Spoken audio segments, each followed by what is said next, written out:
Surya Paloh. Malam hari ini kami bertemu, kami berdiskusi. Saya menyaksikan ada suasana keprihatinan yang kita semua rasakan. Saya pun merasakan keprihatinan yang luar biasa. Tapi di sisi lain, saya menyaksikan seorang yang konsisten, seorang yang persisten, seorang yang kukuh dalam memegang prinsip, dalam memegang komitmen, betapapun besar cobaan, ujian, tantangan yang harus dihadapi atas sikap, atas pilihan yang dilakukan. Malam hari ini saya menyaksikan dari dekat dan saya bangga. Saya bangga memiliki abang seperti Bang Surya Paloh ini. Dan di dalam perjalanan kami lewati beberapa waktu ini, seorang nasionalis sejati mengambil sikap untuk menyatakan kepada semua bahwa di negeri ini ada kesetaraan kesempatan, bahwa di negeri ini semua mendapatkan perlakuan yang setara. Seorang yang menyatakan dengan lantang bahwa menghormati kebinekaan adalah dengan menjaga persatuan. Karena itu ujian, tantangan yang dilewati itu dilewati dengan rasa yakin bahwa ini membawa pesan-pesan dan nilai kebenaran. Begitu banyak orang mengatakan A, B, C, D, E tentang kami, dan Bang Surya Paloh sebagai seorang nasionalis sejati melakukan pengujian, melakukan pembuktian, melakukan pemantauan, dan sampai kepada sikapnya. Konsekuensi dari sikap dan pilihan yang diambilnya besar bagi Bang Surya Paloh dan bagi Nasdem. Tapi tadi di ruangan kita ngobrol, kita berdiskusi, saya menyaksikan dari dekat pribadi-pribadi yang tak bergeming, pribadi-pribadi yang memilih untuk teguh dalam sikap, memilih untuk menghadapi ini semua, cobaan, tantangan yang muncul atas konsekuensi keputusan-keputusan dengan keyakinan bahwa Tuhan Allah Subhanahu wa Ta'ala akan berpihak kepada kebenaran.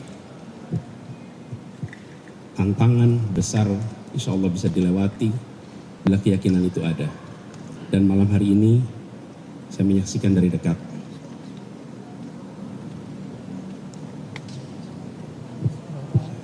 Dan tadi dijelaskan tidak ada sedikit pun yang berubah ikhtiar kita untuk bekerja menghadirkan keadilan, menghadirkan kesetaraan, menjaga persatuan, jalan terus. Tidak ada yang berubah, tidak ada yang bergeser, dan tidak ada yang melambat. Tadi kita sampaikan kita jalan terus sesuai dengan semua rencana, dan kita kirimkan pesan pada seluruh rakyat Indonesia. Justru karena besarnya tantangan ini, kita makin yakin bahwa keadilan harus ditegakkan di negeri ini. Bahwa keadilan itulah yang nanti bisa menjaga persatuan di negeri ini.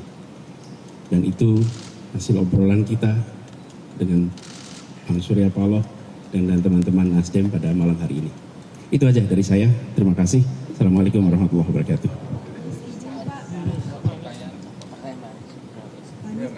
Izin Pak, Nadia dari Kumparan. Dengan pembicaraan dengan Pak Surya Paloh tadi juga di media sosial juga banyak yang mengatakan bahwa kasus ini itu tuh karena ingin menjegal Nasdem dan pencapresan Bapak nanti di 2024. Apakah tadi ada pembicaraan seperti itu juga dengan Pak Surya Paloh tentang pembicaraan yang sedang hangat dibicarakan di media sosial itu? Terima kasih Pak. Satu, dua, sekalian.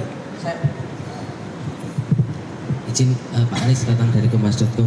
Pak, izin bertanya, 2,5 jam hampir pertemuan Pak Anies dengan Pak Surya Paloh. Mungkin bisa digambarkan Pak, seperti apa tadi suasananya, dan apakah juga Pak Anies juga melihat Pak Surya Paloh secara emosional memang begitu sedih, karena tadi beliau sampaikan juga sangat sedih dengan kasus Pak Joni Plate ini, seperti itu Pak.